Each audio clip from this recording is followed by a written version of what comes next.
আমি আহ্বান জানাবো 1,10,000-এর উপরে এখনো পর্যন্ত বাংলার বিভিন্ন কারাগারে মানুষ বন্দী আছে।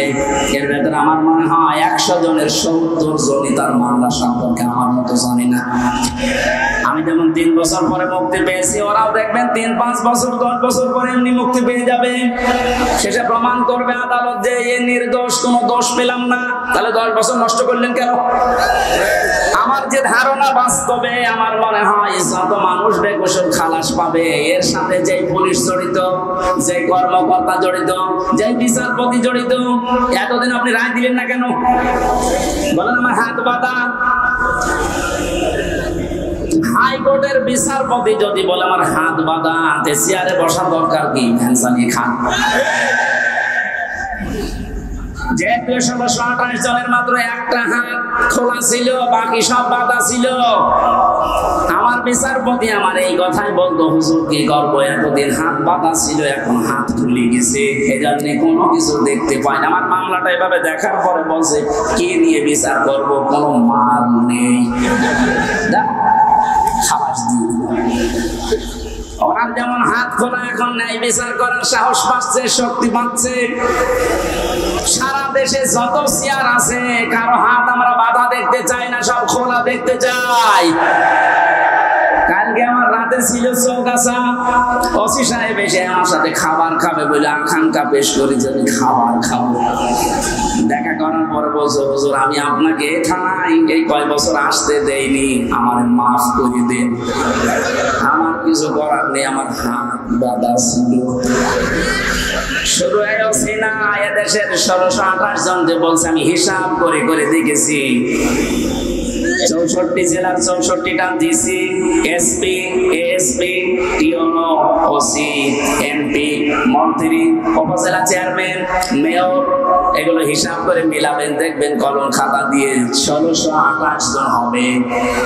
এই মানুষগুলো এখন সব যেহেতু হাত খোলা, আমরা চাই যে এদের হাত কি আমাদের আগে যেন কেউ বেঁধে দিতে না পারে, তাহলে ন্যায় বিচার কায়েম হবে।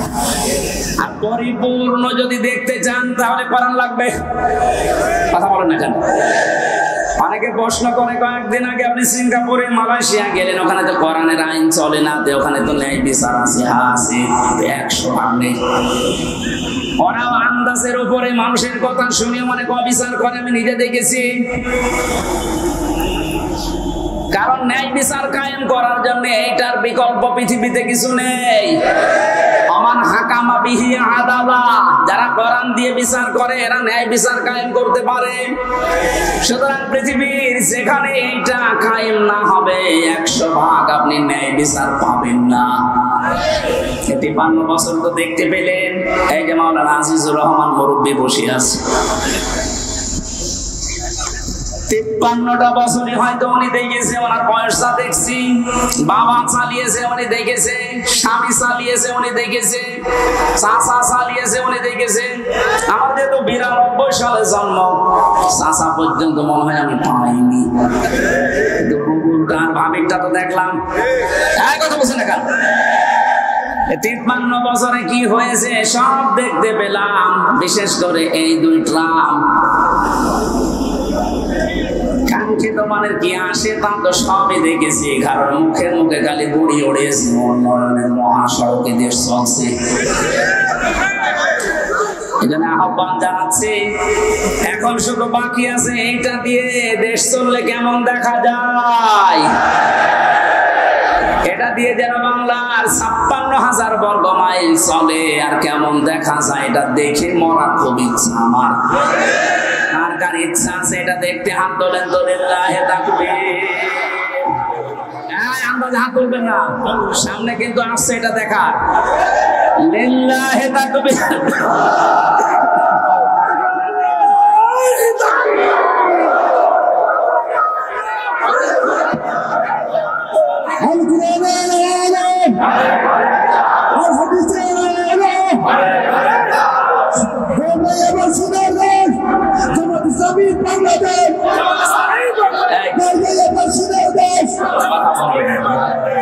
আমি একটা হাদিস বলছি, এবার দেখেন তো এটা মানা যায় কিনা।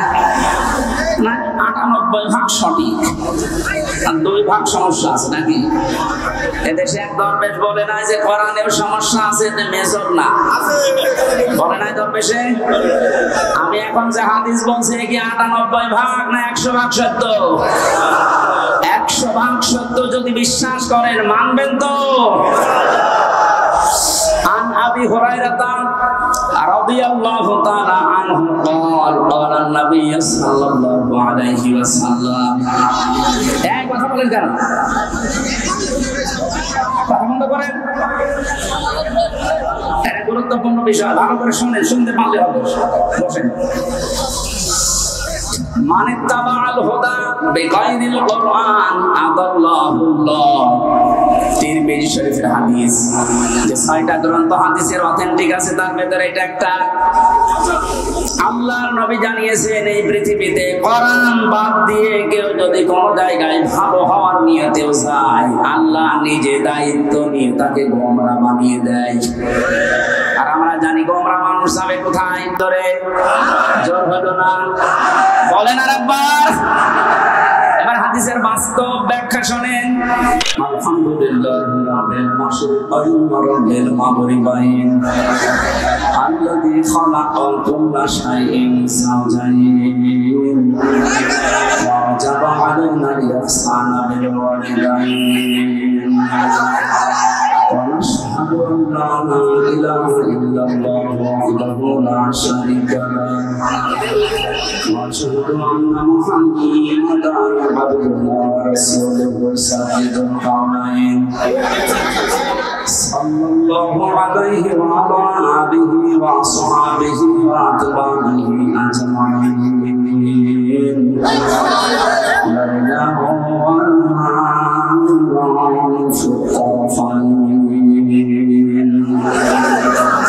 فقد قال الله تعالى في كلامه المجيد وبرهانه التوحيد أعوذ بالله من الشيطان الرجيم بسم الله الرحمن الرحيم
وقال تعالى في شان رسوله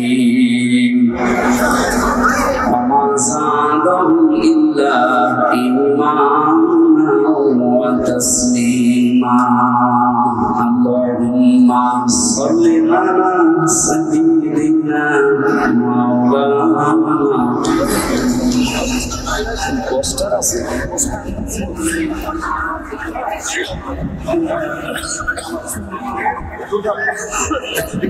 পোস্টার করা যায় বাংলাদেশ জামাত ইসলামী দুর্গাপুর উদ্যোগে। আলহামদুলিল্লাহ,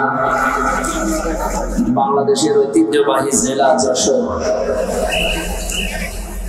বেনাপুর থানা, এটা বেনাপুর থানার উদ্যোগে বাংলাদেশ জামাত ইসলামী দুর্গাপুর ওয়ার্ডের 2 নম্বর ওয়ার্ডের উদ্যোগে আয়োজিত তাফসীরুল কোরআন মাহফিলের সম্মানিত সভাপতি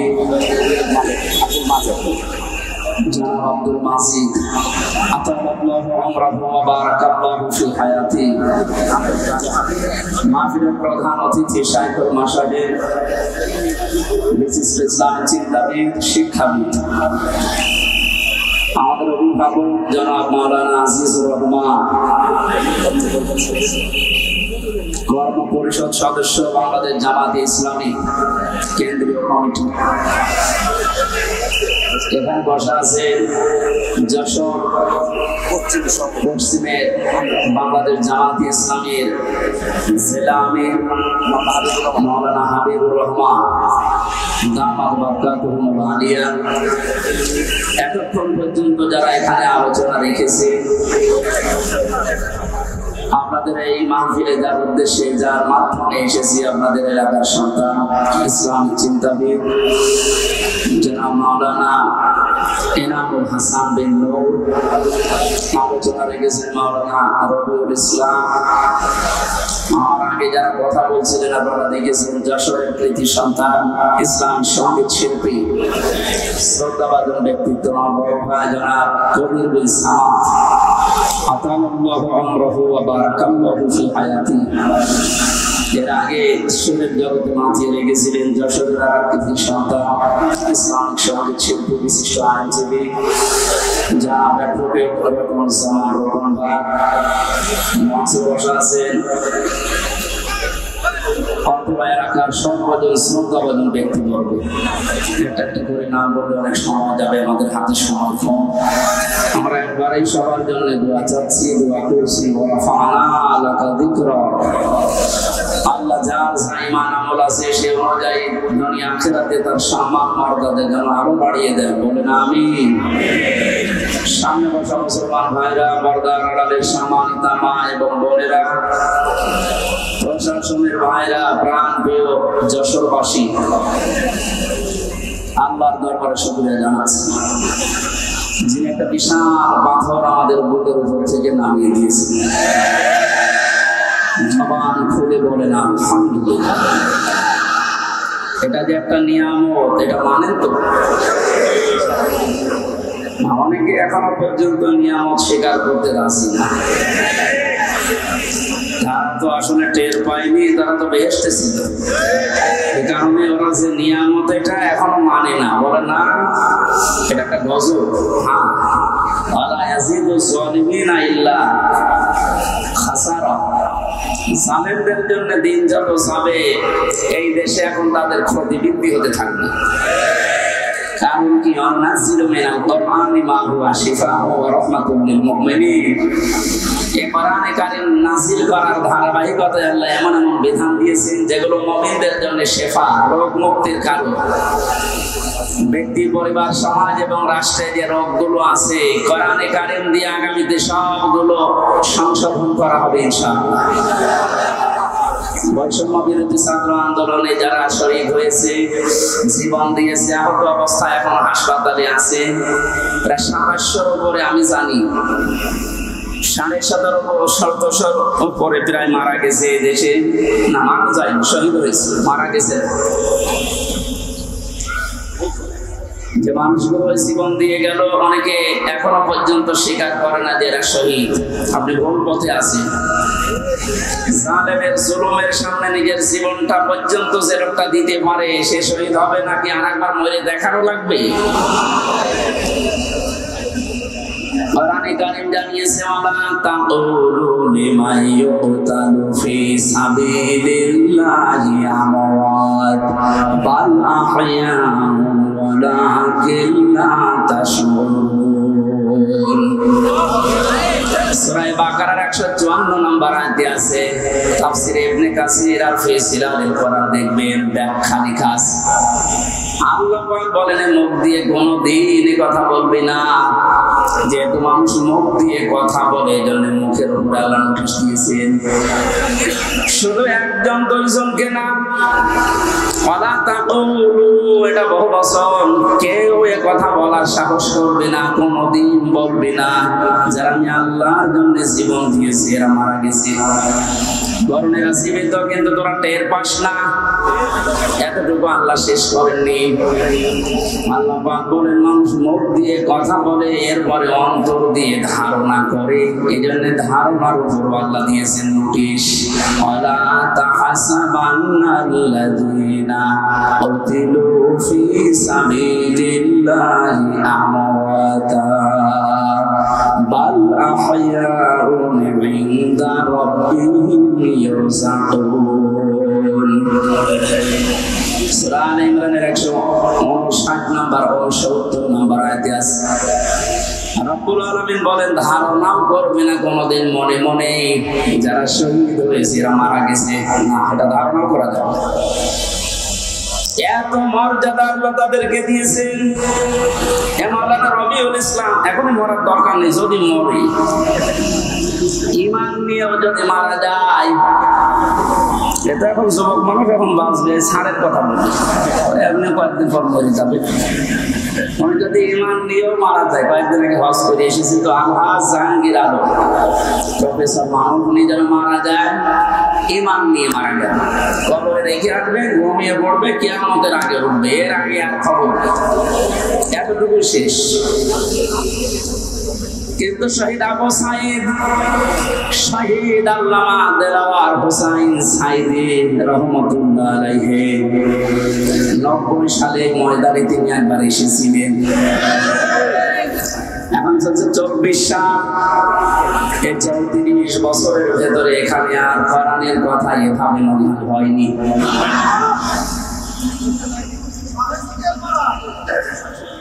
এই মানুষগুলোর নাম বললাম, ওনারা প্রফেসর জাহাঙ্গীরের মতো শুধু ঘুমিয়ে থাকবে কবরে না, আল্লাহ বলেন ওরা জীবিত থাকবে। ইনদা রাব্বিহিম ইরযাকুন, ওরা তাদের রবের কাছে রিজিক খাবে। সুবহানাল্লাহ। আমরা জানি মানুষ ঘুমিয়ে থাকলে খায় না, যেহেতু ঘুমিয়ে পড়বে এই জন্য ওনার খাওয়ার দরকার নেই। যারা জীবিত থাকবে মানুষগুলোর খাবারের দরকার হয়। কিয়ামত পর্যন্ত মহান আল্লাহ শহীদদেরকে নিজে দায়িত্ব নিয়ে খাওয়াবেন। জোরে বলেন আল্লাহু আকবার। শহীদ আবু সাঈদের কি তার জীবনের কোনো মায়া ছিল না? কয়েকদিন আগে গিয়েছিলাম রংপুরে, কবর জিয়ারত করার পরে দেখলাম ওর বাবা বেরিয়ে এসেছে। আমার বন্ধু আমার ছেলেটা ছোটবেলা থেকে প্রতিবাদী, অন্যায় দেখলেই ওর নিজের সমর্থনে তার বড় প্রতিবাদ করত। এই শব্দটাকেই তো আমরা চাই। অন্যায় যেখানে হবে প্রতিবাদ, সেখানে হবে এইটার আরবি নাম জিহাদ। এটাকে উল্টিয়া উল্টা পাল্টা নাম দিয়ে বহু নিচে নামিয়ে ফেলেছিল ইসলামের বিদ্বেষী যারা, তারা বানিয়েছে শব্দটাকে জঙ্গি, টেররিস্ট, সন্ত্রাসী, আরো কত রকমের নাম দিয়ে পৃথিবীর মানুষকে দেখিয়েছে যে এই দেশে জিহাদের নাম নিয়ে বিশৃঙ্খলা তৈরি করার জন্য অনেকে চেষ্টা চালিয়েছে।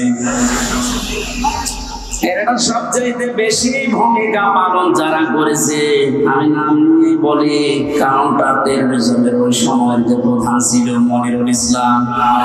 আমার যতটুকু বাস্তবতায় জ্ঞান আছে কোরআন আর হাদিসের উপরে, এই লোকটার অ্যাক্টিভিটিস, এই লোকটার কাজ কামের কারণে, এই তৎপরতার কারণে যত মানুষের জীবন এদেশে নষ্ট হয়েছে, গুম হয়ে আছে। এখান থেকেও একজন গুম হয়েছে, রেজওয়ান। শব্দটা শুনতে যদিও ছোট মনে হচ্ছে, এটাতে কত বড় ভয়ানক এবং বিপজ্জনক একটা শব্দ। যারা এখন দায়িত্বে আছেন এত কড়াকড়ি করেন, কিয়ামতের আগে যেন এই দেশে আর কেউ গুম না হয়।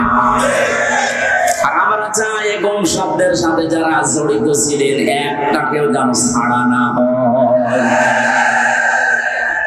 কোথায় গেছে ওই মনিরুল? কে যেন সেদিন কানা লোককে দেখলাম অন্ধ, গান বানিয়েছে। কোথায় কাদের কাকা? অন্ধ মানুষ।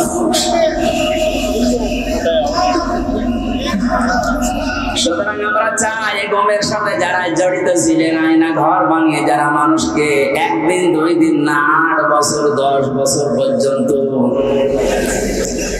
আমার মনে হয় যাদের ভেতরে অন্তত যারা পরিমাণে মনুষ্যত্ব আছে তারা কোনদিন আয়না ঘরের ভেতর থেকে পাহারা দিয়ে এসে নিজের বাড়িতে ঘুমানো সম্ভব না। আমার রিমান্ডে যে মাটির নিচে ছিলাম সেখানে ওরা রেখেছিল, আমার উপর যে অত্যাচার করতো মাঝে মাঝে চিন্তা করতাম আল্লাহ এরাও তো মানুষ, এরা বাড়ি যে স্ত্রীর কাছে থাকে কি করি, এটা তো ঘুম আসার কথা না। এরা নিজেরাই আমাকে বলতো আপনার কোনো দোষ নেই আমরা জানি, তারপরও আপনি এই করতেন আমার সাথে। কালো কাপড় দিয়ে চোখ বেঁধে হাত পেছনে বেঁধে রেখে মাথায় দড়ি দিয়ে টাঙিয়ে রাখতেন, আর আপনি বানিয়ে ঘুমাতেন, আমরা ঘুম আসতো কি করি? তার মানে মনুষ্যত্বের সারা পরিমাণ একটা কিছু ছিল না, এরা মানুষের বাইরে চলে গেছে। আমার সাথে ভালোবাসতো আমাকে, তাই যদি এই করে যাদের ওরা দেখতেই পারে না, মাঝে মাঝে বলতো হুজুর আপনার ওয়াজ শুনি আমরা। ওরে শয়তান, কিসের ওয়াজ শুনতে?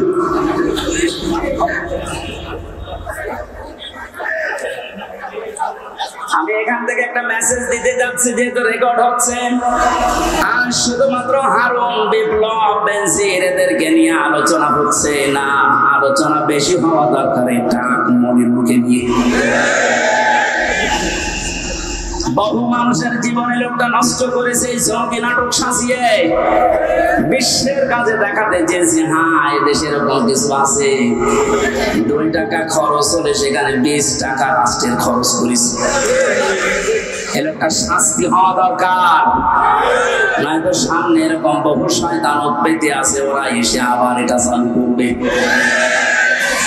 এটা যদি যেভাবে শাস্তি দেওয়া দরকার ওইভাবে দেওয়া যেত, সামনে এসে অন্যায় হবে বলে আশা করছি বন্ধ হয়ে যেত। কথা বলেন ঠিক কিনা? আমার মনে হয় আয়না ঘরটা একেবারে বিলুপ্ত না করে রেখে দেওয়া দরকার।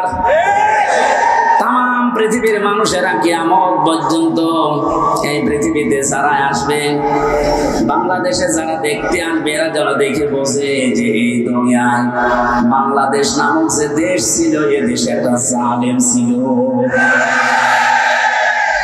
1628 জন মানুষ দায়িত্বে ছিল, তার ভেতরে একজনের হাত খোলা ছিল, আর বাকি 1627 জন মানুষের হাত সব বাঁধা ছিল। গত কয়েকদিন আগে আমার যত মামলা ছিল সব ঢিসমিস হয়ে গেছে, সব বেকসুর খালাস দিয়ে দিয়েছে। আমি মনে করলাম মাননীয় আদালতকে প্রশ্ন করে যে মাননীয় আদালত, এই মামলা তো 3 বছর আপনার কাছে ছিল, প্রত্যেক মাস 2 মাস 3 মাস পরে পরে মামলা আপনার কাছে আসতো, 3 বছরে কতবার এসেছে, আপনি কোনদিন এই মামলার রায় দিলেন না। আগে বলতেন যে হাত বাঁধা, এখন হঠাৎ করে রায় দিয়ে শুধু রায় না বেকসুর খালাস, তার মানে আপনি প্রমাণ করে দিলেন যে আমার কোনো দোষ নেই। কথা বলেন না, আর কোনো দোষ পাইনি, এই জন্যই তো আমাকে বেশি করে খালাস দিয়েছে। আর 3টা বছর নষ্ট করে দিলেন, কেড়ে নিলেন, যেভাবে কষ্ট দিলেন, আপনাকে জেলখানার কন্ডেম সেলের ভেতরে আমাদের রাখলেন। আমি চাই আমার মামলার আয়ু ওই মিজান থেকে শুরু করে একেবারে উপরে যিনি বসা ছিলেন, যারা এর সাথে জড়িত প্রত্যেককে আমার মতো 3 বছর শাস্তি দেওয়া হোক। বেশি করে ফেললাম না, বেশি না। ওয়াইনা ক্বাবতুম ফাআকিবু বিমিসলি মা উকিবতুম বি, যতটুকু অত্যাচারিত তুমি হও ওই পরিমাণে যদি করো কোনো গুনাহ নেই। আমি তো এটাই চাচ্ছি। আপনি আমার উপরে যা করেছেন আমারটা আমি বললাম, ব্যারিস্টার আরমানের উপরে যা করেছেন 8 বছর, আমাকে তো 1 তালা মাটির নিচে নিয়েছিলেন, আর ওরে নিয়েছে 3 তালা মাটির নিচে। আজান কি, দিন কখন রাত কখন আমরা জানতাম না, আন্দাজে ইশারায় নামাজ পড়তাম। এই কঠোর অবস্থা 1 দিন 2 দিন হলে মেনে নেওয়া যায়, 8 বছর আপনার কল্পনার বাইরে চলে যাবে। এরপর অনেকে সাফাই গাছে যে কি করেছে তারা কুকুরের মতো তাড়িয়ে দিলেন। আজকে তার ছেলে স্ট্যাটাস দিয়েছে, বাংলার মানুষেরা আমার মাকে কুকুরের মতো বিদায় করে দিয়েছে। লজ্জা করেন এই কথা বলছে, কি বলছে না বলছে মাথা খারাপ হয়ে গেছে। কেন কুকুরের মতো দাঁড়িয়ে দিয়েছে? তার বাস্তবতায় আয়না ঘর। আমার যতটুকু বাস্তব জ্ঞান আছে, এদেশের 18 কোটি মানুষকে যদি জালেমরা যা করেছে, 18 কোটি মানুষ সবাই বলে আমরা মাফ করে দিলাম, উদার হয়ে ব্যারিস্টার আরমানের বলছিল মাফ করবে না।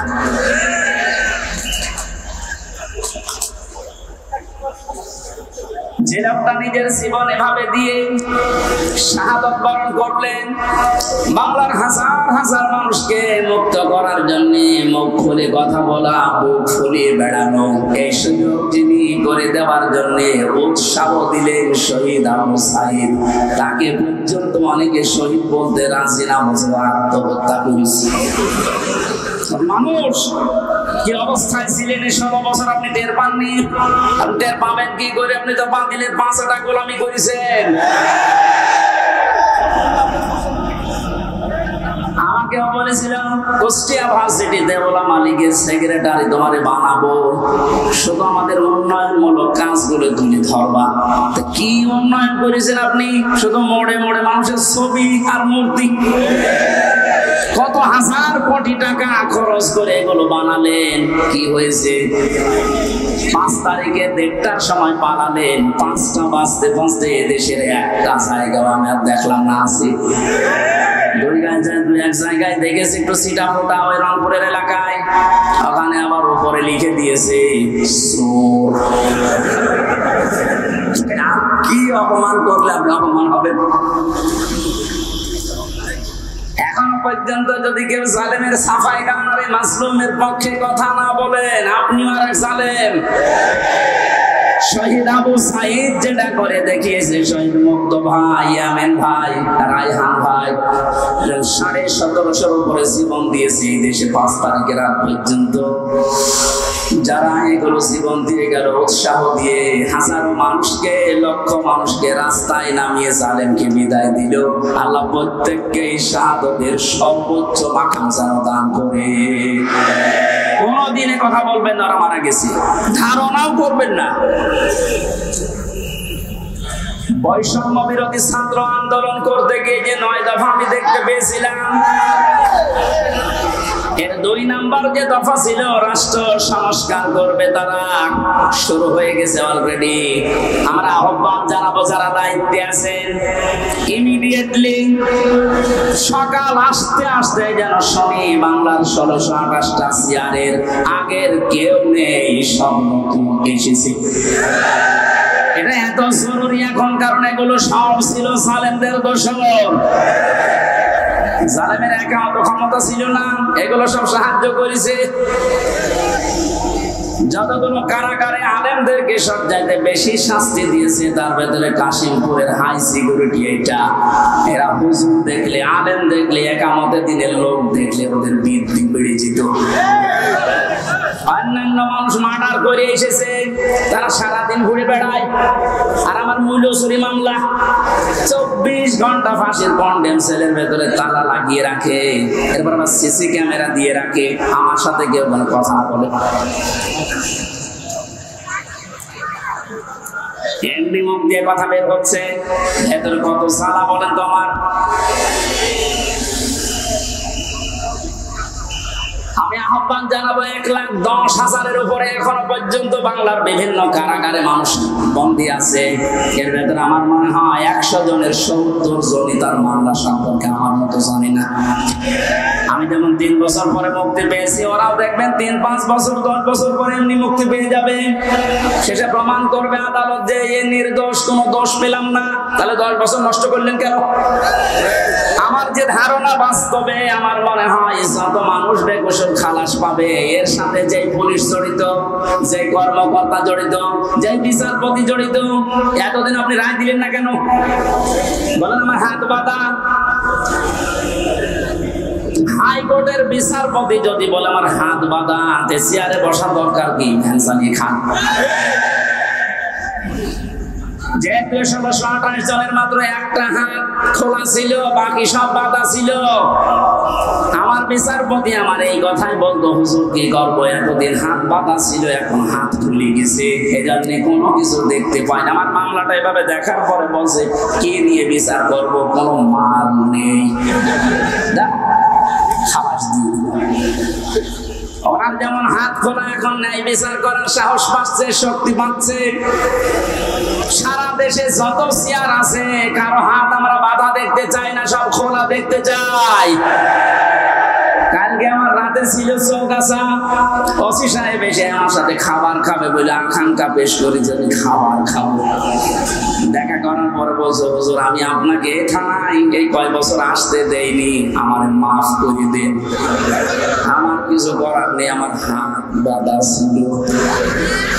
শুধু এই না, এদেশের 1628 জন যে বলছে, আমি হিসাব করে করে দেখেছি, 64 জেলার 64টা ডিসি, এসপি, এএসপি, টিওনো, ওসি, এমপি, মন্ত্রী, উপজেলা চেয়ারম্যান, মেয়র, এগুলো হিসাব করে মিলাবেন, দেখবেন কলম খাতা দিয়ে 1628 জন হবে। এই মানুষগুলো এখন সব যেহেতু হাত খোলা, আমরা চাই যে এদের হাত কিয়ামতের আগে যেন কেউ বেঁধে দিতে না পারে, তাহলে ন্যায় বিচার কায়েম হবে। আর পরিপূর্ণ যদি দেখতে চান তাহলে কোরআন লাগবে। কথা বলেন না কেন? অনেকে প্রশ্ন করে, কয়েকদিন আগে আপনি সিঙ্গাপুরে, মালয়েশিয়া গেলেন, ওখানে তো কোরআনের আইন চলে না, ওখানে তো ন্যায় বিচার আছে, আছে 100 নেই। ওরাও আন্দাজের উপরে মানুষের কথা শুনে মনে বিচার করে, আমি নিজে দেখেছি। কারণ ন্যায় বিচার কায়েম করার জন্য এইটার বিকল্প পৃথিবীতে কিছু নেই। আমান হাকামা বিহি আদালা, যারা কোরআন দিয়ে বিচার করে এরা ন্যায় বিচার কায়েম করতে পারে। সুতরাং পৃথিবীর যেখানে এইটা কায়েম না হবে, 100% আপনি ন্যায় বিচার পাবেন না। 53 বছর তো দেখতে পেলেন, এই যে মাওলানা আজিজুর রহমান মুরব্বী বসে আছে, 53টা বছরই হয়তো উনি দেখেছে, ওনার বয়সটা দেখছি, বাবা চালিয়েছে উনি দেখেছে, স্বামী চালিয়েছে উনি দেখেছে, চাচা চালিয়েছে উনি দেখেছে। আমাদের তো 92 সালে জন্ম, চাচা পর্যন্ত মনে হয় আমি পাইনি, কিন্তু বুবুরটা ভাবিকটা তো দেখলাম। কথা বলছেন না কেন? 53 বছরে কি হয়েছে সব দেখতে পেলাম, বিশেষ করে এই 2 ট্রাম। কাঙ্ক্ষিত মানের কি আসে তা তো সবই দেখেছি, কারণ মুখে মুখে খালি বুড়ি ওড়েছে, উন্নয়নের মহাসড়কে দেশ চলছে। এখানে আহ্বান জানাচ্ছি, এখন শুধু বাকি আছে এইটা দিয়ে দেশ চললে কেমন দেখা যায়। এটা দিয়ে যেন বাংলার 56,000 বর্গ মাইল চলে, আর কেমন দেখা যায় এটা দেখে মরা খুব ইচ্ছা আমার। আর কার ইচ্ছা আছে এটা দেখতে হাত তোলেন তো, লিল্লাহি তাকবীর। আন্দাজে হাত তুলবেন না, সামনে কিন্তু আসছে এটা দেখা। লিল্লাহি তাকবীর।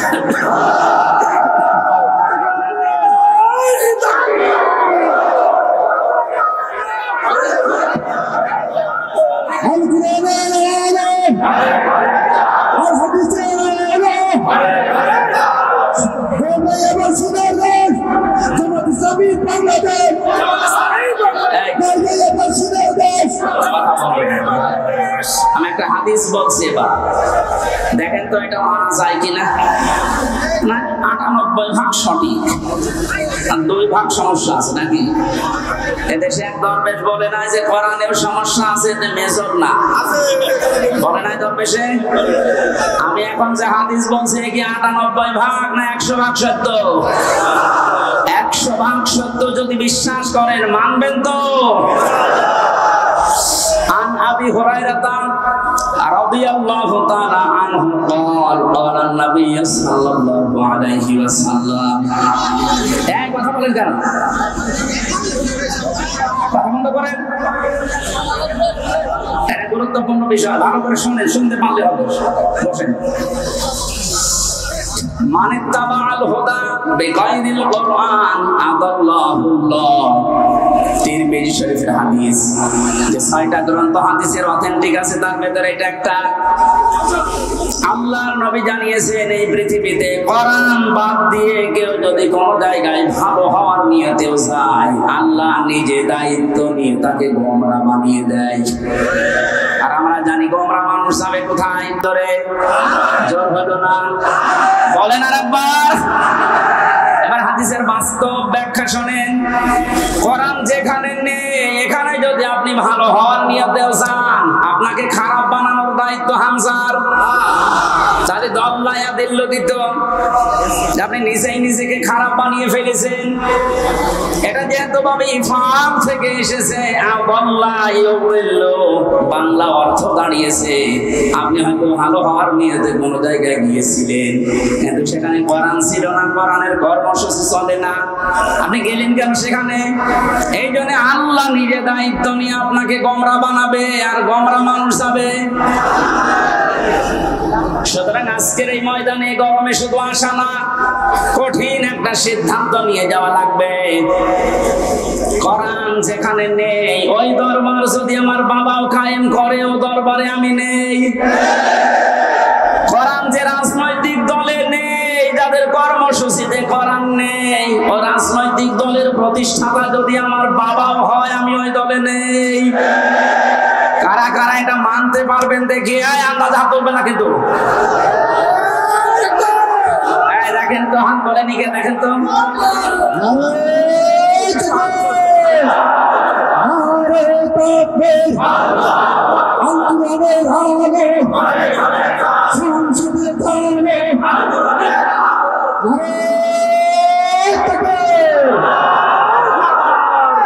পুলিশের হাত তোলার দরকার, পুলিশ তো নিরপেক্ষ থাকবে, পুলিশ হাত না।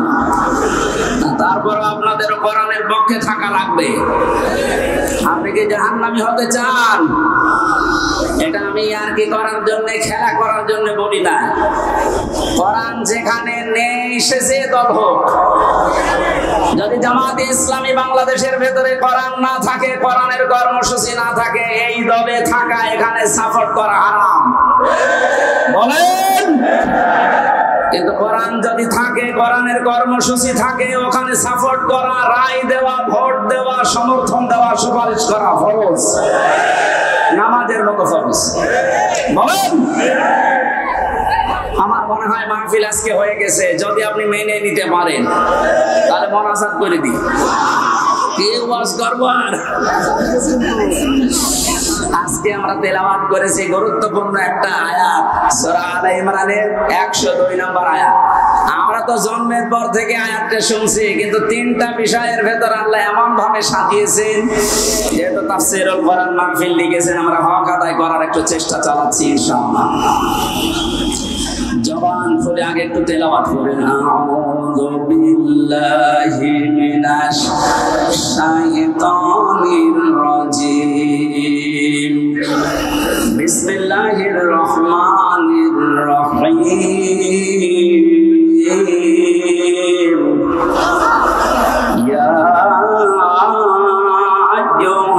আইয়ুহাল্লাযীনা আমানু তাকুল্লাহা হাক্কা তুকাতিহি ওয়া লা তামুতুন্না ইল্লা ওয়া আনতুম মুসলিমুন।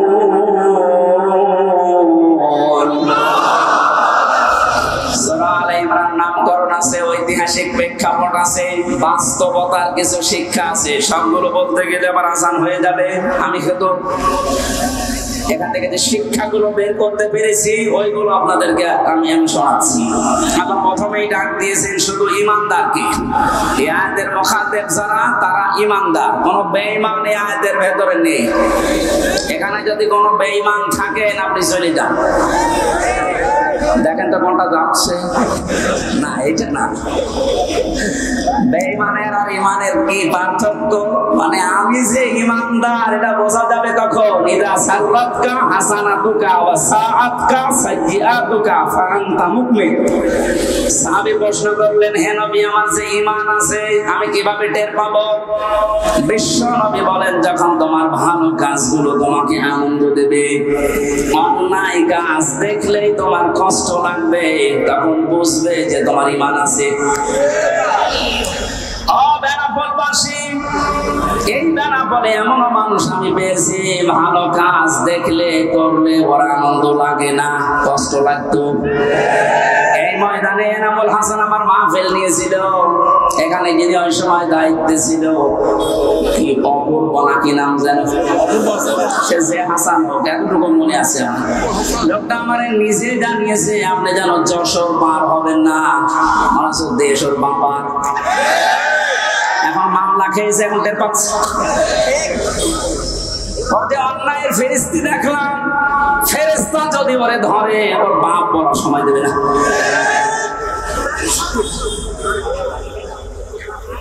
আল্লাহ গজব থেকে যে আপনাদেরকে বাঁচিয়েছে, এখন যিনি আছে মনে হয় আল্লাহর ওলি হবে। আল্লাহ ওনাকে হায়াত দেয়, তাই যে বাঁচিয়া একটা ছোট্ট বাচ্চা পাওয়া গেছে, সুমাইয়ার নাম, স্টেজের পিছনে আছে। একটা ছোট বাচ্চা পাওয়া গেছে, সময় স্টেজের পেছনে আছে। যদি কারো হয়ে থাকে, মাইকের আওয়াজ যাচ্ছে যত দূর, ওখান থেকে নিয়ে যান। আমার ভাইরা, কি বলতে গেলাম তো সারা ভুলে গেলাম, হঠাৎ করে আসলে। ঠিক আছে, ওইটুকু মনে আছে আমার। সম্মানিত ভাইরা, যিনি আছেন দায়িত্বে, এই যে কিছুদিন আগে যশোরে যিনি এসপি হিসাবে দায়িত্ব পালন করার জন্য এসেছেন, ওনার একটা ভিডিও দেখলাম। মানে দায়িত্ব নেওয়ার পর তিনি জানিয়েছে, পুলিশের এই চাকরি আমি জান্নাতে যাওয়ার মাধ্যম মনে করি। এটা একটা আল্লাহর ওলি যদি এই কথা মতো কাজ করতে পারে। মসজিদের ইমাম সাহেব যদি বলে আমি ঘুষ খাই না, ওরা ঘুষ দেবে কে? আর বেনাপোলের ওসি সাহেব যদি বলে আমি ঘুষ খাই না, এটা আল্লাহর ওলি। কারণ একেবারে আল্লাহ সব তুলে দিয়েছে। সুতরাং যিনি দায়িত্বে আছেন, আল্লাহ যেন তার ভেতরে যশোরের এসপি সাহেবের মতো আল্লাহর ভয়, আখিরাতের ভয়, জান্নাতের আশা ঢুকিয়ে দেন। বলেন আমিন। আমি ওসি সাহেবের জন্য দোয়া করছি। এই বিশাল আয়োজনে অনেক আঞ্জাম দিয়েছেন, অনেক পুলিশ সদস্য পাঠিয়ে, যদিও পুলিশরা দাঁড়িয়ে আছে, কিছুই করছে না। আপনার কোন ঝামেলা হলে একটু দেখেন ভাই, আশা করছি হবে না। এখন কিছুদিন আগে বাংলাদেশ জামাতে ইসলামী কুষ্টিয়া জেলা শাখার থেকে 550 আলেমকে দাওয়াত দিয়েছিল। সব ধরনের আলেমরা এসেছিল। 550, 3.5 ঘন্টা 4 ঘন্টা আমরা আলোচনা রেখেছি কোরআন হাদিস দিয়ে। কোনো বাধা নেই, কোনো উস-বিস নেই। আপনি বলেন তো, 5 তারিখের আগে আগস্টের 550 না 5.5 জন আলেম এক জায়গায় হলে 10টা মামলা হয়ে যেত।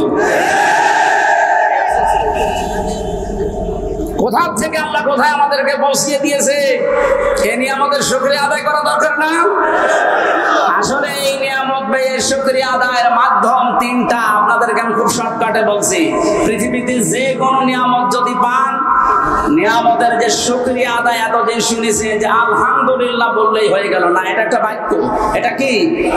নিয়ামতের শুকরিয়া আদায় হবে 3টা বিষয় মানলে। 1 নম্বরে আপনাকে মুখে বলা লাগবে যে এটা নিয়ামত। এটা কি? এদেশের 100 জনের 80 জন বিশ্বাস করছে, মেনে নিয়েছে যেটা নিয়ামত, খালি 20 জন এখন মানে না। এই কথা বলেন। এটা একটা উদাহরণ আমার মনে পড়ছে। হোস্টেলে খাবার খায় 100 জন। সকালবেলা ওদের দেওয়া হয় পাউরুটি আর কলা। 20 জন বলছে চা দেওয়া হচ্ছে, এইভাবে দেওয়া হোক, আমাদের অসুবিধা নেই। 80 জন বলছে না, এই খাবার আমরা খাবো না, আমরা মেনু পাল্টাতে চাই। হোস্টেল ম্যানেজারকে ডাক দিয়েছে যে স্যার, আমরা কেউ চাই রুটি, কেউ চাই রোল, কেউ চাই খিচুড়ি, এভাবে বিভিন্ন নাম দিয়েছে। উনি বলছে তাহলে ভোট দাও। ভোট দিয়ে দেখা গেল যে 20 জন আগে ছিল কলা পাউরুটি, ওরা 20 জনই আছে। বাকি ভোট দেওয়ার পরে 15 জন চেয়েছে রোল, 18 জন চেয়েছে সিডা, 19 জন চেয়েছে হয়তো খিচুড়ি, এভাবে ভাগ ভাগ করে দেখা গেল যে 80 জন ভাগ হয়ে 20 পর্যন্ত আর যেতে পারে না। এটা বললাম এই কারণে এখন কিন্তু সময় ঠিক ওই কায়দায় চলছে। এই কথা বুঝেন? আমরা সংখ্যা এখন কম না। 5 তারিখের পর থেকে আজকের 11 তারিখ, আজকে 11 তারিখ না, 1 মাস 6 দিনের রিপোর্ট আমরা পেয়েছি, বিবিসি রিপোর্ট দিয়েছে। 5 তারিখে, আগস্টের 5 তারিখের আগ পর্যন্ত এই দেশে মাত্র 100 জনের 15 থেকে 16 জন মানুষ চাইতো যে দেশে ইসলাম কায়েম হোক। কিন্তু 1 মাস 6 দিনের ব্যবধানে গতকালকের রিপোর্ট এই দেশে এখন 41 জন, কয়েকদিন আগে 36 জন ছিল, এখন 100 জনের 41 জন মানুষ চাচ্ছে যে এই দেশে ইসলাম কায়েম হোক। এভাবে যদি কিছুদিন যেতে থাকে আপনি দেখবেন 51 মানুষ যদি চায় যে দেশে আল্লাহর আইন দিয়ে চলুক, কোন মহারথী আর বাধা দিয়ে ঠেকাতে পারবে না ইনশাআল্লাহ।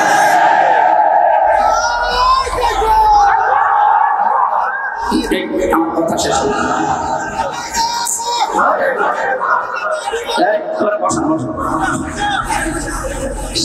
ভাইরা আমরা 80 জন, এরপরও আমরা 20 জনের সাথে পারছি না, কারণ ওরা সব এখনো কলা বাবুটিতে আছে। কথা বলেন, আমরা 80 জন যদি এখন ভাগ ভাগ হয়ে 15, 17, 18, 19 যায়, 20 পার হতে না পারি, কিয়ামতের আগে কিন্তু এদেশে আল্লাহর বিধান আসবে না। আমরা চাই ছোটখাটো বিষয়ে সব মতপার্থক্যবাদ, এই আয়াতের পরবর্তী আয়াতে এই কথাগুলো আল্লাহ দিয়েছেন, তোমরা সবাই মিলে ঐক্যবদ্ধ হয়ে আল্লাহর রজকে আঁকড়িয়ে ধরো।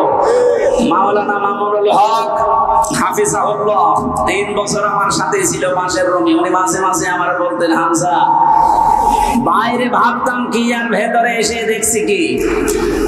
আমরা মারামারি করতাম বাইরে, 5 কলিনা 3 কলিনা লম্বা টুপি এই নিয়ে। মওদুদি রহমাতুল্লাহ আলাইহির এই ভুল আমরা ধরতাম।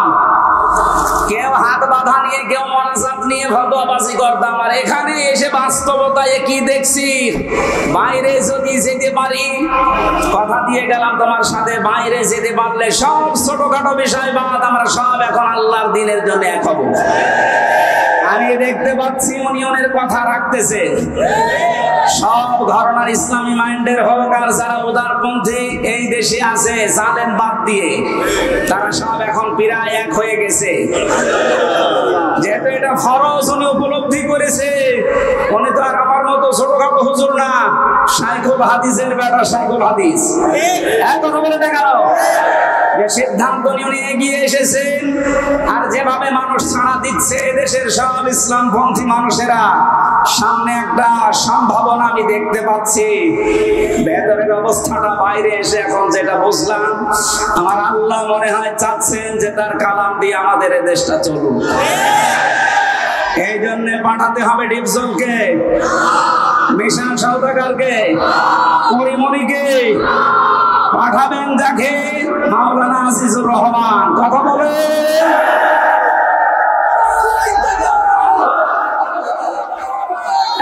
একটু ছোট। সেদিন সিরাজগঞ্জে যাওয়ার পরে আমি নেতৃত্বের গুণাবলী 8টা এর উপরে কথা বলেছিলাম। এক জালেম এসে বলছে, হুজুর ওয়াজ হচ্ছে না রাজনীতি হচ্ছে? এইটাই আসলে আজ এতদিন পর্যন্ত আমাদের আদর্শ ঠিক করতে পারি নাই, এই কারণে এই মাথার উপরে যাদের ঝড়ি ছিল আমাদের পর্যন্ত আসি না। রাসূলুল্লাহ আবু সাহেলের মাথা থেকে, আবু লাহাবের মাথা থেকে খাদ্যের ছুরি যখন আবু বকরের মাথায় দিয়েছেন, ওমরের মাথায় দিয়েছেন, এতদিন যারা খাবার পায়নি এখন খাবারের অভাব হয়নি। ছড়ি তো একই ছিল, শুধু মানুষ পাল্টিয়েছে। কথা বলেন ঠিক কিনা? আমরাও তো ছড়ি ঠিকই আছে, শুধু পাল্টিয়ে চাকলাদার মার্কা লোককে বাদ দিয়ে আমরা আসিসুর মার্কা লোক চাই। ছড়ি ঠিকই থাকবে, খাবারের অভাব হবে না ইনশাআল্লাহ। আপনি কি বেশি বলে ফেললাম? না, কিসের বেশি, কম হয়ে গেছে। আমি যেটা বিশ্বাস করছি, কোরআন পড়ে কোরআন দেখে, সেইটাই আমি জানাচ্ছি। খালি ঝড়ি পাল্টিয়ে দেন, এদেশে কোনো কিছুর অভাব নেই, শুধু সৎ নেতৃত্ব আর যোগ্য বন্টনের অভাব। এই কারণে আমরা খাবার পাই না। এগুলো ফিরিয়ে দেন, দেখেন কি হয়। আপনাদের এলাকা তো সাক্ষী, মাওলানা রিয়াসাত আলী কথা বলছে না কেন? এই পাশের যে পাশের থানায় ছিল কে, মুহাদ্দিস আবু সাইদ, এর চাইতে জ্বলন্ত সাক্ষী আর কি চান? দিয়ে দেখেন তো এরকম মানুষকে। আমি কথা দিয়ে যাচ্ছি, যদি যা বলছি না মেলে, আমি জীবনে মাহফিলে আর কোরআনে কথা বলবো না, আপনাদের মতো হয়ে যাবো। যান।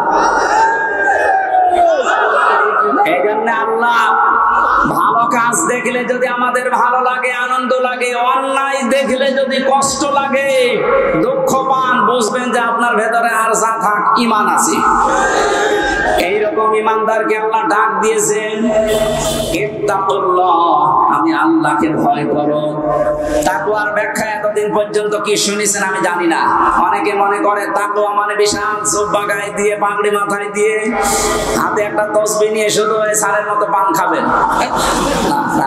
পান খাই না, আমি দেখেছিলাম বাস্তবে পাবনায় একবার, এক হুজুর আমার আগে ওয়াজ করছে, আমার ভাইরা, আমার এই পীর এত বড় আল্লাহর ওলি, প্রতিদিন 30টা করে পান খান, প্রতি পানে হাকিমপুর জলটা খান। মুরিদরা বলছে সুবহানাল্লাহ। এইটাই যদি সুবহানাল্লাহ হয়, নাউজুবিল্লাহ হবে কোন শব্দায়? আপনাদের এলাকায় যেহেতু এই জিনিস তৈরি হয়, এই জন্য ওই জিনিসের কথা তো বলা যাচ্ছে না। এটাকে এখনো তৈরি হচ্ছে। আমি আকিস গ্রুপে চাকরি করতাম একদিন হাসপাতালে ঢাকাতে। ডাক্তার মোহাম্মদ মহিউদ্দিন আকিস সাহেবের বড় ছেলে, বলেছিলাম স্যার এই অখাদ্য কুখাদ্য একটু বাদ দিয়ে অন্তত খাদ্য তৈরি করেন মানুষের। ওনারা মনে হয় এটা বেঁচে দেওয়ার কথা। কি করেছে আমি তো 3 বছরের ভেতরে আমি আর জানি না। এই যে এইরকম দৃশ্য দেখলে আমরা আল্লাহর ওলি মনে করি, তাকওয়াবান মনে করি না। তাকওয়া হচ্ছে যেখানে যিনি দায়িত্ব পালন করবেন ওই জায়গাতে শিক্ষা এবং দীক্ষা নিয়ে, কথাগুলো খেয়াল করেন, যেখানে যেই লোকটা বসবে, দায়িত্ব পাবে, ওই বিষয়ের উপরে তার শিক্ষা লাগবে, প্রশিক্ষণ লাগবে, এবং বাস্তবে সে যেন সুচারুরূপে কাজটা আঞ্জাম দিতে পারে। এর আরবি নাম তাকওয়া। এইটাই করতে চাই বাংলাদেশ জামাত ইসলামী এবং ইসলামী ছাত্র শিবির। আমি বাস্তব দেখছি, এই কারণে বলছি, যোগ্যতা সম্পন্ন মানুষ শিক্ষা এবং দীক্ষা দিয়ে জায়গায় তুলে দেন, আল্লাহর কসমে দেশটা দাঁড়িয়ে যাবে ইনশাআল্লাহ। একটা নাস্তিক, আল্লাহ বিশ্বাস করে না, অধ্যাপক আনিসুর রহমান, এর একটা ঘোষণা দিয়েছে, বাংলাদেশ জামাত ইসলামী এবং ছাত্র শিবিরের হাতে 5টা বছর তুলে দেন, উনি গ্যারান্টি দিচ্ছে দেশে দুর্নীতি, চুরি, অন্যায়, অবিচার সব 5 বছরে বিদায় নিয়ে চলে যাবে। আল্লাহ বিশ্বাস করে না এই লোকটা এই কথা বলতে পারে। আর আপনি একটু নামাজও তো পড়েন, নামের আগে হাজি আছে, তাও আপনি বিশ্বাস করেন না। আপনি ফিরে এসে দেখেন কি হয়। আমার বংশের 100 জনের 98 জন ছিল এই জালেমের পক্ষে। আগস্টের 5 তারিখের বিকাল আসতে আসতে আমার কল দিয়ে বলছে, বাবাজি আমরা সব পাল্টিয়ে গেছি, মানে সব আমরা এখন জামাতে ইসলামী, এখন জামাতে ইসলাম। ওরা বুঝে ফেলেছে যে জালেমরা এই পৃথিবীতে আর প্রতিষ্ঠিত হতে পারবে না, কারণ আমরা 80 জন, ওরা মাত্র 20 জন।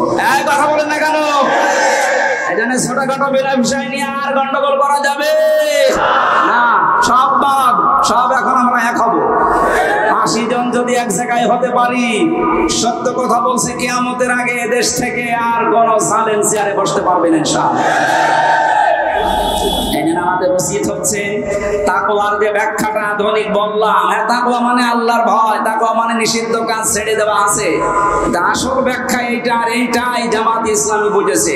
এই জন্য যোগ্যতা সম্পন্ন মানুষ তৈরি করার, শিক্ষা দেওয়া, প্রশিক্ষণ দেওয়া, ওই জায়গা চালানোর মতো কোয়ালিটি তৈরি করে বসিয়ে দেওয়া। এটা যদি সত্যি আমরা করতে পারি, এই তাকওয়া, আল্লাহ আল্লাহ কি জানিয়েছেন?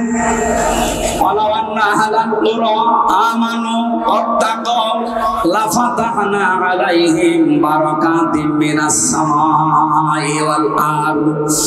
আল্লাহ বলেন আমার উপরে ঈমান আনার পরে যদি তাকওয়া অবলম্বন করতে পারো, তার মানে এইভাবে যেভাবে প্রশিক্ষণ দিয়ে 3 মাস 6 মাস 1 বছর পরে পরে খুঁটি বানায় এক একটা, এভাবে যদি তৈরি করে নিতে পারো, আমি আল্লাহ গ্যারান্টি দিচ্ছি লাফাতাহনা লামে তাকিদ সুপারলেটিভ ডিগ্রি, এটা যত রহমত বরকতের দরজা আকাশ জমিনে আছে আমি আল্লাহ সব খুলে দেব। জোরে বলেন সুবহানাল্লাহ। এটা আমরা দেখতে চাই না? চাই না? লাফাতাহানা দিয়েছেন আল্লাহ, আল্লাহর গ্যারান্টি মিথ্যা মনে হয়? বলেন 100 ভাগ বিশ্বাস করে আল্লাহর কোরআনের এই সূরা আনআমের আরাফের 96 নম্বর আয়াতটা আল্লাহ যখন গ্যারান্টি দিলেন ঈমান আছে তোমাদের, এই অনুযায়ী তাকওয়া অবলম্বন করো, যোগ্য ব্যক্তি তৈরি করে যোগ্য জায়গায় তুলে দাও, আমি আল্লাহ পাক এই 2টা শর্ত দেখলে আকাশ আর জমিনের বরকতের দরজা খুলে দেব। কত হাজার কোটি টাকা পাচার হয়েছিল, 4 ভাগের 3 ভাগ ফেরত আসতেছে ইনশাআল্লাহ। যারা দায়িত্বে আছে এই মানুষগুলো যদি এই করতে পারে, যাদের ভেতরে 100 ভাগ তাকওয়া, ডক্টর এনায়েতুল্লাহ আব্বাসী কয়েকদিন আগে ঘোষণা দিয়েছে, তাকওয়াবান মানুষগুলো যদি সত্যি চেয়ারে বসতে পারে, শুধুমাত্র টাকা যা পাচার হয়েছে এগুলো না, যারা এখনো বন্ধ করে রেখেছে ওইগুলো আল্লাহ ফেরত নিয়ে এসে দেবে ইনশাআল্লাহ। এক দরবেশের দিকে তাকিয়ে দেখলাম 36,000 কোটি টাকা ঋণ করেছে। দরবেশের অবস্থা যদি এই হয়, যারা ধরবেশ এদের অবস্থা কোন জায়গায়? সব কয়টা বিভাগেরা এমন জায়গায় পৌঁছিয়েছিল, শয়তান দেখে হাসতো যে আমি আর কি শয়তানি করবো, এর তো আমার চাইতে বড় শয়তান।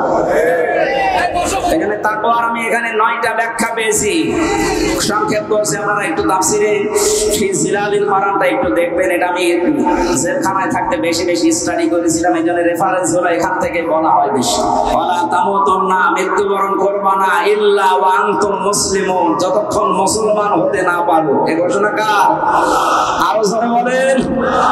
মুসলিম শব্দটা ইসলাম থেকে, সিলমন থেকে এরকম ভাগ ভাগ করে এসেছে। এই পৃথিবীতে যে ইসলাম আমরা বলি এটা 2 প্রকার। ইসলাম কয় প্রকার?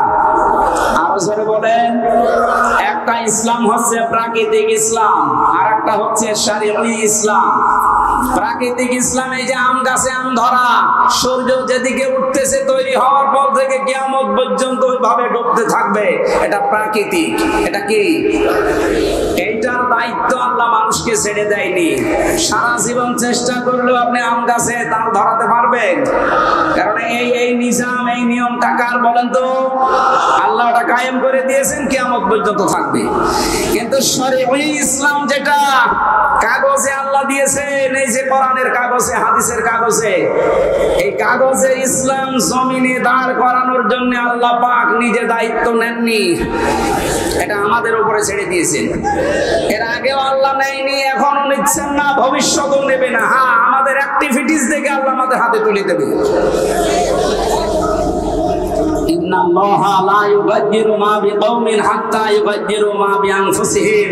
যতক্ষণ পর্যন্ত কোন জাতি নিজের ভাগ্য পরিবর্তনের চেষ্টা না চালায়, ততক্ষণ আল্লাহ ভাগ্য পরিবর্তন করে দেয় না। এই কথা মানেন তো? সময় সুযোগ যখন এসেছে আমাদের ভাগ্যকে আমাদেরই পাল্টাতে হবে। এই কাগজের ইসলামকে জমিনে নিয়ে আসা লাগবে ইনশাআল্লাহ। বলেন, এটা যদি সত্যি জমিনে ইজহার হয়ে যায়, মান করাল কোরআনা ফাস্তাজহারাহু, যে ব্যক্তি কোরআন পড়ে আর কোরআনকে বিজয় করার চেষ্টা করে, ফাহাল্লা হালালাহু ওয়া হারামা হারামাহু, এর হালালকে হালাল, হারামকে হারাম জেনে ছেড়ে দেয়, আদখালাহুল্লাহুল জান্নাহ, নবীজি বলেন আল্লাহ তাকে জান্নাতে দিয়ে দিয়েছে। বলেন আল্লাহু আকবার। এই কাজ যদি কেউ না করে, দুনিয়ার কাজ মনে করে ছেড়ে দেয়, যে কাগজ ইসলামকে জমিনে প্রতিষ্ঠিত করা এটা রাজনীতি, দুনিয়ার কাজ, নবীজি বলেন মান মাতা, যে ব্যক্তি মরে গেল, আলামি ইয়াফজু, গজওয়া করা, আন্দোলন করা, দিন কায়েম করার কোন সিদ্ধান্ত, মন মানসিকতা, সাপোর্ট তার ছিল না, আলামি ইউহাদ্দিস বিহি নাফসাহু মাতা আলা শু'বাতিন মিনান নিফাক। এই লোকটা মারা যাওয়ার সময় নামাজি হতে পারে, রোজাদার হতে পারে, হজ করা হতে পারে, কিন্তু মুনাফিক হয়ে পড়বে। বলেন নাউযুবিল্লাহ। আল্লাহ আমাদের হেফাজত করুন। প্রচন্ড গরমে আর রাতের মাহফিল শেষ আমরা করি, এখানে খুব তাড়াতাড়ি করছি।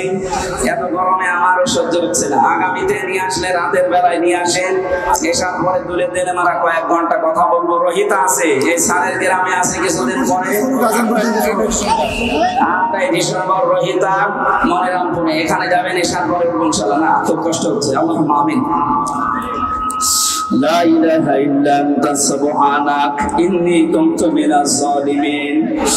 এই মাথাটা নিচু করেন, মাথা নিচু করেন, চোখ বন্ধ করেন। মা বোনেরা সহ যে যেখানে আছেন, আমার 100% বিশ্বাস হচ্ছে আজকের মোনাজাত কবুল হবে ইনশাআল্লাহ। মাথা নিচু করেন, মাথা নিচু করেন, চোখ বন্ধ করেন, জীবনের অপরাধগুলো স্মরণ করুন।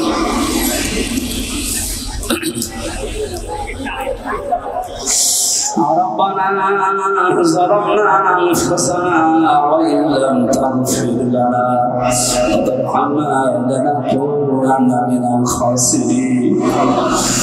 ও আরশের মালিক, দিনের বেলা হাজারো কাজ আমাদের ছিল, সব বাদ দিয়ে তোমার কোরআনের জন্য ছুটে এসেছি। তুমি তো বলেছো আমার দিকে এক পায়ে গিয়ে আসলে আমি তার দিকে দৌড়িয়ে যাই। দেখো আমাদের এখানে এমন মানুষ বসে আছে, 5টা মিনিট তার জন্য বের করা সম্ভব না, এত ব্যস্ত। সব বাদ দিয়ে তোমার কোরআন বোঝার জন্য, শোনার জন্য যারা ছুটে এসেছে, এদেরকে তুমি অমরের মতো পুড়ে দাও। জিরো থেকে হযরত ওমরকে যেভাবে হিরো বানিয়ে দিয়েছে আল্লাহ, যশোরের এই মানুষগুলোকেও তুমি কোরআনের ইজ্জতে হিরো বানিয়ে দাও। মাহফিলের সওয়াব যদি দিয়েই থাকো, আল্লাহ তাআলা সাইফুল ভাই সহ এনামুল হাসান বিন নূর সহ যত মানুষ এই মাহফিলে রাত দিন, একটা দিন পুরা পেয়েছে, একটা রাত পুরা পেয়েছে, না ঘুমিয়ে না খেয়ে সারা রাত সারা দিন ধরে যারা জান্নাতের বাগান সাজিয়েছে, এদেরকে ধরে উত্তম প্রতিদান দাও। যারা স্বেচ্ছাসেবকের দায়িত্ব পালন করছে আল্লাহ, যে প্রশাসনের ভাইগুলো আজকে দায়িত্ব পালন করেছে, এদেরকে যে মা পেটে নিয়েছে, মায়ের পেট তুমি খাদিজার মত বানিয়ে দাও। হাজার হাজার লক্ষ লক্ষ মা বোনেরা এখানে বসে আছে পেছনে, আইলেদেরকে তুমি আয়েশার মতো, ফাতিমার মতো বানিয়ে দাও। অনেকের এমন রোগ আছে মানুষের কাছে বলতেও পারে না, তোমার কাছে বলছে আল্লাহ তুমি শুনতেছো। যাদের যে রোগ দিয়েছো আল্লাহ শেফায়ে কামিলা জেলা নসিব করে দাও। তোমার হাবিব জানিয়েছে, বান্দা যখন গুনার কথাগুলো স্মরণ করে, পেছনের অপরাধগুলো মনে করে, চোখের পানি এক ফোঁটা ফেলতে পারে, আল্লাহ পাক তার পেছনের অপরাধ শুধু মাফ করে দেয় না, জায়গাগুলো লিখে দিয়ে পাঠিয়ে দেয়। দেখো কত মানুষ এখানে বসে আছে, মাথা নিচু করে, চক্ষু বন্ধ করে, জীবনের অপরাধগুলো স্মরণ করে করে তারা কাঁদতেছে। বড় আশা নিয়ে আমিও হাত তুলেছি, আমাদের জীবনের একটা অপরাধ আর বাকি রেখো না। শয়তানের ধোঁকায়, নফসের জালে পড়ে আমরা অপরাধ করেছি, আমরা স্বীকার করছি, গোপনে না, আমরা প্রকাশ্যে ঘোষণা করছি আমরা অপরাধী। আমরা অপরাধী, আমরা স্বীকার করে নিলাম। আল্লাহ আদম নবী আমাদের আদি পিতা, তিনি অপরাধ স্বীকার করেছিলেন, তুমি মাফ করে দিয়েছো। শয়তান অপরাধ স্বীকার করার পরে স্বীকার করে না, অপরাধ করার পরে জন্য তুমি মাফ করো না। আমরা শয়তানের মতো না, আমাদের বাবা আদম নবীর মতো আমরাও মাথা নিচু করে ক্ষমা চাচ্ছি। আল্লাহ সত্যি আমরা অনুতপ্ত, আমরা অনুশোচনা করছি, স্বীকার করছি সবার সামনে আমি হামজা অপরাধী, আল্লাহ তুমি মাফ করো। আস্তাগফিরুল্লাহাল্লাযী লা ইলাহা ইল্লা হুয়াল হাইয়ুল কাইয়্যুম ওয়া আতুবু ইলাইহি লা হাওলা ওয়ালা কুওয়াতা ইল্লা বিল্লাহিল আলিয়্যিল আযীম। রব্বুল আলামিন আমাদের অভিভাবক এখানে বসে আছে মাওলানা আসিফুর রহমান, আল্লাহ তাআলা তুমি তাকে কাঙ্ক্ষিত জায়গায় পৌঁছিয়ে জাতির খাদেম বানিয়ে দাও। মাওলানা হাবিবুর রহমান সহ আল্লাহ তাআলা কত আলেম এখানে বসে বসে দোয়া চেয়েছে। আমার সাথে মাওলানা হোসাইন এসেছে, ওর বাবাকেও হারিয়ে ফেলেছে, আমার বাবা বেঁচে আছে এজন্য আমি জানি না কি জিনিস। মাঝে মাঝে দেখে বাবার কথা বলেন, আল্লাহ মাওলানা হোসাইনের বাবাকে তুমি কবরে জান্নাত দিয়ে দাও। কবির বিন সামাদ ভাই তার বাবাকে হারিয়েছে, আল্লাহ তার বাবা আলেম ছিল, তার বাবাকে কবরে ক্ষমা করে দাও। অ্যাডভোকেট রতন সামাদ, রবিউল ইসলাম সহ এনামুল হাসান ভাই সহ শত আলেম এখানে এসেছে। যে বাড়িতে ছিলাম আল্লাহ সাইফুল ভাই, তার মাকে দেখলাম, তার বাবাকে মাফ করে দাও। তার সন্তানাদি যেগুলো আছে সালাতে রাখো। এই ময়দানে যারাই দায়িত্ব পালন করছে কোরআনের, আল্লাহ তুমি তার দিকে একটু এগিয়ে যাও। আগামীতে এই মাহফিলটা কোরআনের জন্য বিশাল আকারে কবুল করে নাও। এলাকায় মাটির নিচে যত মানুষ ঘুমিয়ে আছে কোরআনের ইজ্জতে মাফ করে দাও। যে যে কর্মজীবনে আছে এই ব্যাপক বাজারে যত মানুষ ব্যবসা বাণিজ্য করে হালাল রুজিতে বরকত দাও। আল্লাহ ট্রাক যত মানুষ তার কর্মজীবনে ব্যস্ত আছে, কত ভাইরা আমার সামনে দিয়ে বিভিন্ন যানবাহন চালাচ্ছে, এদেরকে সহি সালামতে রাখো। রাস্তায় তুমি এদের বিপদ দিও না, এদের হালাল রুজিতে তুমি বরকত দিয়ে দাও। বারাকাল্লাহু লানা ওয়া লাকুম ফিল কোরআনিল আযীম। কখন কার মরণ চলে আসে জানি না, আজরাইলকে দেখার সঙ্গে সঙ্গে যেন পড়তে পারি লা ইলাহা ইল্লাল্লাহু মুহাম্মাদুর রাসূলুল্লাহ।